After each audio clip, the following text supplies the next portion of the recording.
and welcome to Kim Reads as we continue with The Bad Seed. Chapter 12. Mrs. Penmark fell into the habit, and immediately after breakfast, of dressing herself and the child riding aimlessly about the countryside. On these trips they rarely spoke, as though, understanding each other so completely now, there was no longer reason for communication. Sometimes, when she did not feel like driving her car, Mrs. Penmark and Rhoda took bus rides at no definite destination. To see them sitting in separate seats, one would not have thought they were together, except that the child turned from time to time to watch her mother, as though waiting the signal would reveal to her that they would do next. In the center of town, there was a square filled with azalea, camellias, and live oaks. There was a big iron fountain with 4 graduated basins beneath to catch the cascading from the top of the structure, to hold it for a moment, and to pass it at last to the circular moat below. There was always a breeze at that place, and sometimes she'd take the child to the square, knowing that they'd not likely be able to meet anyone but strangers in such a public place. They'd sit on the iron benches while Christine looked vacantly about her, and Rhoda, on a separate bench, would go about her needlework. The park was the haven of the rootless stranger who had no other place to go. But one afternoon, Christine looked up and saw Miss Octavia Fern approaching. The old lady stopped in doubt, then nodded, as if not sure of herself. She said, "You're Christine Penmark, aren't you?" Yes, of course, Miss Fern. I thought you must be, but I wasn't too positive. Then I saw Rhoda sitting across the walk, and of course I knew." Christine remembered gently, but she neither answered nor asked the old lady to sit down. "I remember our morning at Benedict so well, with so much pleasure," said Miss Fern after a moment. "It was a charming day, really. The oleander cuttings rooted easily, and I transplanted 2 of them to our back garden just the other day." Mrs. Penmark nodded in recognition, then she heard, and Miss Fern went on. "I hope you feel time to visit me, but I hope how occupied you are this day." She paused again, feeling as though she addressed a stranger, as though she ineptly trespassed on the privacy of others, as though her presence in the park were such a thing to be explained and condoned. She said hurriedly, "I rarely come through the square, but Burgess is waiting for me down the street, and there is a shortcut." She moved away, caught Rhoda's eye, and waved, but the child ignored her with placid disinterest. Miss Fern stood in uncertainty, as though undecided what to do next, how to get herself in motion once more. She gave the impression that she was about to sit down on the bench.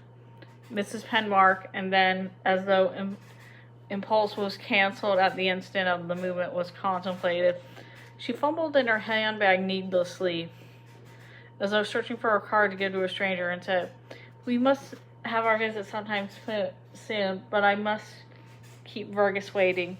She fidgets so when she's kept waiting." Late one afternoon, after she returned with Rhoda from the square, Mrs. Penmark's doorbell rang, and she went to answer it. She found Hortense's Daigle in the hall. Mrs. Daigle came into the living room, embraced Christine, and said, "I've been wanting to return your visit for such a long time, but I've been in mourning. But I said to Mr. Daigle this morning, 'What do you suppose Christine thinks of me? I must see her today without fail.'" She was a little drunk, and Mrs. Penmark placed a chair for her. She sat down, and seeing Rhoda reading beside the window, she said, "So this is your little girl? What's her name? Claude spoke of you so often, and in such high terms. You were one of his dearest friends, I'm sure. He said you were so bright in school." "My name is Rhoda Penmark." "Come and let me look at you, Rhoda. Now, how don't you give your Aunt Hortense a big kiss? You were with Claude when he had his accident, weren't you, dear? You're the little girl who was so sure she was going to win that penmanship medal and worked so hard. But you didn't win it after all, did you, darling? Claude won the medal, didn't he? Now tell me this. Would you say he won it fair and square, or that he cheated? These things are so important to me now that he's dead. I've called Miss Octavia get Fern on the phone a dozen times, but she just gives me the brush off. Christine disengaged her child from the hot, damp arms of their visitors, saying, It's time for you to visit Miss Forsyth. She's looking forward to seeing you. You mustn't disappoint her. Mrs. Daigle straightened in her chair. Go by all means. I mustn't keep you from your social duties, I'm sure. Even my husband tells me I'm tiresome. Why don't you come out in the open and say so? Miss Rhoda gave the woman a shrewd, amused look, smoothed out her bangs, and went through the door. Mrs. Daigle said, Have you got anything to drink in the house? Anything at all. I'm not the fussy type. I prefer bourbon and water, but anything will do. Mrs. Penmark went to the kitchen and began taking out ice cubes. She put a bottle of bourbon and one glass on a tray, and Hortense, following her in the kitchen, said, Aren't you going to join me, Christine? An old gentleman, a friend of Mr. Daigle's, has some sort of heart condition. And you know what? The doctor said for him to have 3 drinks a day. It's supposed to lax your arteries. Only this old gentleman was a strict prohibitionist, and he said no, he wouldn't do it. She staggered, lost her balance, bumped against the wall, and said, as though 3 drinks a day was any trouble. 3 drinks a day isn't what I call trouble. And talking about trouble, what would he do if his little boy got drowned and then was beaten against the pilings? Now, you may disagree, but that's what I call trouble, not having to take 3 drinks of whiskey a day. She laughed loudly, pushing her hair up, and said, When Mr. Daigle told me, I laughed until my sides ached. Christine put a bowl of ice cubes on the tray and bought in the living room. Mrs. Daigle downed a drink of straight bourbon, took a swallow of water, and went on. What I come here for was to have a little chat with Rhoda, but of course I didn't know she had all these social obligations. I thought she was like any other little girl and stayed at home and minded her mother, and didn't go tramping all over town to see people just before supper time. I'm sorry I interfered with Rhoda's social life. I hope you'll pardon me, Christine. I offer you my deepest apologies. I'll apologize to Rhoda when she comes back. Are you comfortable? Asked Mrs. Penmark. Shall I turn the fan on in your direction? I've talked to so many people about Claude's death. I want to talk to Rhoda too. There's nothing wrong about that, is it? She must know something she hasn't told. Maybe something she thought wasn't important and forgot. But everything that has to do with Claude is important to me. I wasn't going to contaminate her to the slightest degree, I assure you. I was just going to rock her in my arms and ask her a few simple questions. Perhaps another time would be better. I'm not intoxicated in the slightest degree. Kindly don't down me, Mrs. Penmark. I've been through enough without that. But Rhoda knows more than she's told anybody, if you'll pardon me for being so presumptuous as to disagree with you. I talked to the guard, remember? It was a long, interesting conversation, and he said he saw Rhoda on the wharf just before Claude. I'm on the pilings. She knows something she hasn't told. Well, all right. The telephone rang, and Christine answered it. She heard Mr. Daigle's worried voice. He wanted to know if his wife was there. He had been phoning all over town trying to find her. Mrs. Penmark said she was, and he promised to come back at once and pick up her. Mrs. Daigle, hearing the conversation, Did you tell him I was drinking and making a spectacle of myself? Did you tell him to call the patrol wagon, dear Christine? You heard what I said. I only said you were here. That's what you said out loud, yes, but when you were thinking, how can I get rid of this pest? That's what you were really thinking. For your private information, let me tell you something. I don't care what you think of me. Understand? I don't know who you think you are, being so high and mighty and thinking you're better than most people. You may fool some people with that mealy mouth, but you look like Ned on the Primer to me. If that's what you really think, perhaps you better not come here again. I wouldn't come here for $1 million laid out in the line. I wouldn't have come this time if I had known all about Rhoda's social life. I didn't live on Easy Street when I was growing up the way you did. I lived on the road of hard knocks, as the fellow says. She poured herself another drink down and continued. You think you're important, don't you? Going around being kind to people. Nobody asked you to come to my house the night Claude was killed. Nobody asked you to come the second time either. I wondered ever since why you come to that second time. You had something on your mind, but you didn't say what it was. I said the same to Mr. Daigle, but he said it was out of my mind. She got up and stood swaying beside the chair, steadying herself, with her index finger pressed against the upholstery. I won't wait for Mr. Daigle, she said. I'll go home myself. I know where I'm not wanted, and I'm not wanted in a place where people have all these social obligations, if you get what I mean. Please sit down, Mrs. Daigle. Your husband said he was leaving at once. He'll be here any moment. He'll come around and snoop as much as he wants to, I said to Mr. Daigle. Let her be kind, too, if that suits her. Christine's got everything coming her way, I said. She's the lucky one. I don't consider myself the lucky one. Please believe me. Mrs. Daigle said, pardon my mentioning it because I know personal remarks are considered good form, but you're not looking well. You're sort of a little slick and sloppy, if you know what I mean. Come to my house and I'll give free beauty treatment if you're pressed for cash. Call me up sometime this week and we'll get together. I don't charge my friends anything. It won't cost you a nickel. The doorbell rang again, and this time Dwight Daigle was there. He said, come, Hortense. It's time to come home. Hortense went noisily. She went up to Mrs. Penmark, and embraced her, resting her head on her shoulder. She said, you know something, and you won't tell me. Mrs. Penmark said she would not go to the library again, that there was little left for her to learn about her mother. The next morning, she woke wanting to know the details of Mrs. Danker's electrocution. She did not return this time to the Gold Garden and Pergola. She went into the small rooms reserved for the research worker and took out the daily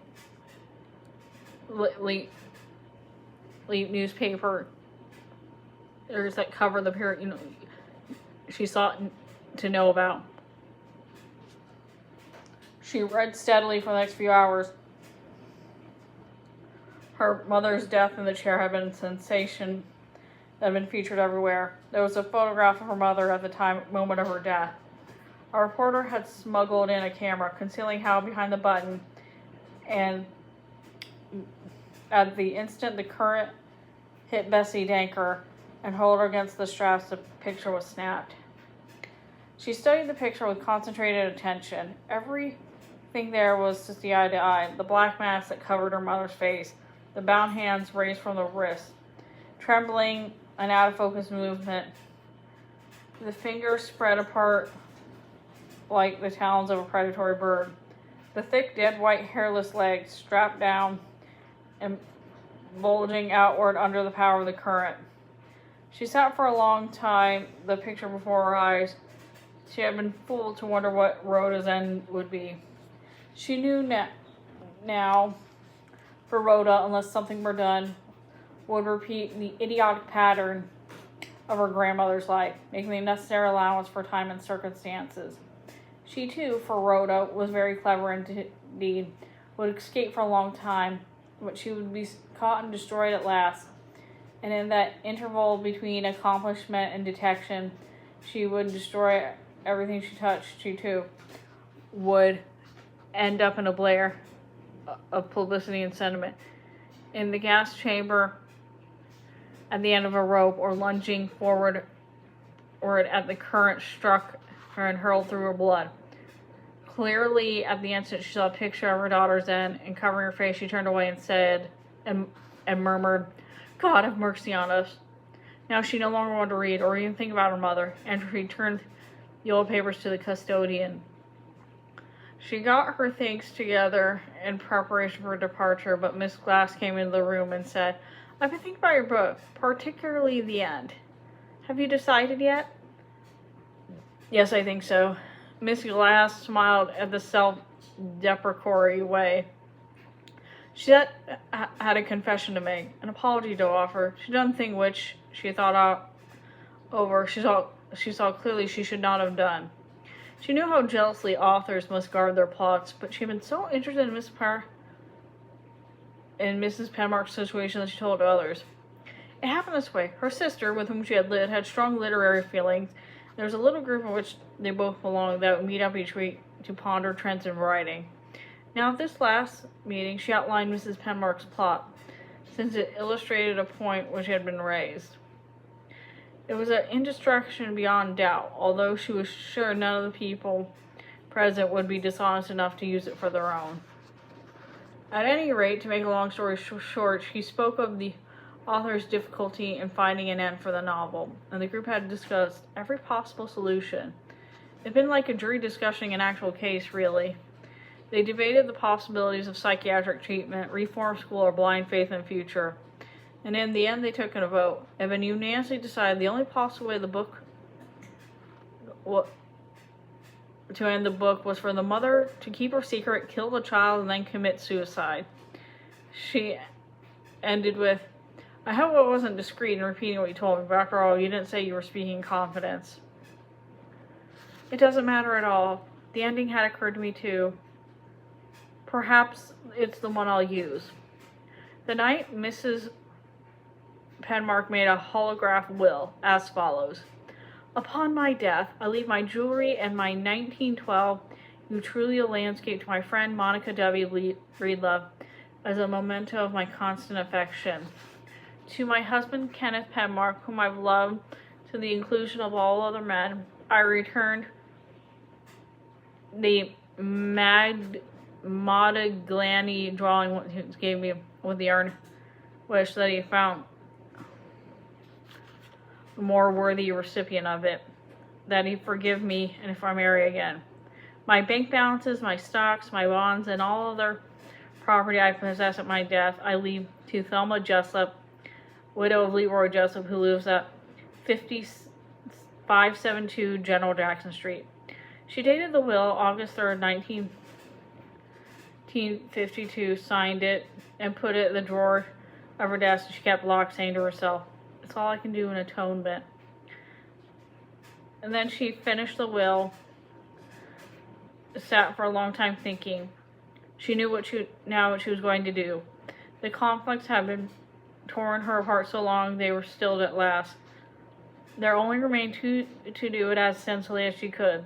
She walked about the apartment, thinking about her moves with the same dispassionate concern that she once brought out to the balancing of a family budget. Everything must be done in calmness and with discretion. Every detail worked out in advance. Insofar as she was concerned, it did not matter too greatly. But Rhoda must not suffer, and she must not be afraid. She must not even be aware of what awaited her. She unlocked the drawer of her desk and read parts of the sick, imploring letters she had written to her husband. She burned the letters in the fireplace. She shoved up the ashes and flushed them down the drain. She went through the papers methodically, tearing up old letters and photographs which she thought of saving for Rhoda's amusement or instruction when the child was older, and could appreciate them. And when she obliterated her past as best she could, she smoked a cigarette and went to bed. Her mind at peace once more, she awoke refreshed and serene. Looking into the hand mirror on her dressing table, she was appalled at all the things that had happened to her. The morning she left the child with Mrs. Forsythe, it could hardly matter now, since the worst of Bessie Danker was to be wound up so soon, and went to the beauty shop near the square. It was there, smiling vaguely to herself under her drive, that she worked out her final plans and fixed a day of death for herself and her daughter. When she came back to her apartment, there was a letter in the box from her husband. She read it over, knowing it would be her last contact with him. Things were shaping up nicely, he said. He hoped to be home around the middle of August. He missed his wife and child and could hardly wait to see them again. He'd hoped he'd not have to leave them again for a long time. To Christine he sent his undying love. She took his photograph, brought to light, and looked at it for a long time. "That was such a nice thing to say," she said in a sweet, detached voice. Such a pleasant thing to say. She touched his lips with her own, and then, sighing with a sort of impersonal regret, she went on with her plans. She had known from the beginning she could neither use physical violence on her child nor mutilate her in any way. The only sensible thing to do was to give the child sleeping pills that Mrs. Breedlove and the doctor had prescribed for her own discomfort, but which she had not taken, as though she had always known they'd fit somehow in her emergency. But it would always be difficult to get Rhoda to take the pills without suspecting her motive in tendering them. For Rhoda had the same primitive instinct for avoiding danger, the same ability to sniff out and avoid the set trap the animals possess. She considered and discarded several plans to get the child to take her death potion without suspicion or anxiety, and at last to lead the normal credibility to her design. She took the little girl to a doctor for examination. The child's appetite was not good. She seemed listless and pale of late. She wondered if there was anything wrong with her. Then the doctor examined the little girl, and a little while later, when he was alone with Mrs. Penmark, he said her daughter was as healthy as a child could be. On their way home, Christine said, "The doctor thinks you need vitamin tablets. We'll stop here and get them." She bought the tablets in the child's presence. Later, she took the tablets from their container and substituted the sleeping pills. The night when Rhoda was in bed, she said, "I suppose you may as well take these tablets now. It's a good time as any." But when Rhoda saw the number of tablets her mother had measured in her palm, she said, "You don't take those all at one time, do you?" "I asked the doctor that. I don't know either. He said you usually took one at a time after meals, but your condition was a little different, and he thought it better to take them all at once." Rhoda said, "Let me see the bottle, Mother." Mrs. Penmark gave her the bottle, and after the child had examined it, read the label, and verified the fact the tablets in her mother's hand were identical with those still in the bottle, she said, "All right, Mother," and took the first of the pills. After each tablet, she took a swallow of water, and Christine said, "These will make all the difference. They'll solve everything for you. Now you must take every one. There are only a few left, and you must take them all." Back when the child had swallowed the last of the sleeping tablets, Christine sat beside her. "Do you want me to read to you?" The child nodded. She was in the middle of the 5 little peppers and how they grew, and her mother, finding the proper place, read softly. She thought the child would never sleep. She wondered how long she could keep up the manner of deceptive calmness, and after a long time, the eyes of the child inevitably closed. She sat beside her daughter a long time, watching the soft, placid sides of her brain, thinking how innocent the child looked, how free of the dark, terrible instincts that were in her, that all at once she felt these things were not true, that the things that the child could have done could have only existed in her imagination. But she pulled herself up sternly and said, "I'm imagining nothing. It's all true." She bent over her husband's photograph and looked at it with love and great longing. His face brought back so many memories, the knowledge of how much they'd shared together, that she broke down in tears and all anxieties again, but she did not, and saying aloud to him, "She's not going to destroy you as she's destroyed me, and she's not going to die publicly as my mother did, with millions reading of her last words, her last thoughts, her last gestures of pain with their morning coffee. That's not going to happen. That can never happen now." Then touching the photograph with her fingers, turning away in regret, she said in a soft, placating voice, "If you knew, I'm sure you'd forgive me in time." She kissed the child once on her brow. She unlocked the drawer of her desk in a final time. She stood with the pistol in her hand, inspecting it idly as though she did not understand its purpose. And then, standing before the mirror in her bedroom, she raised the pistol and put a bullet through her brain.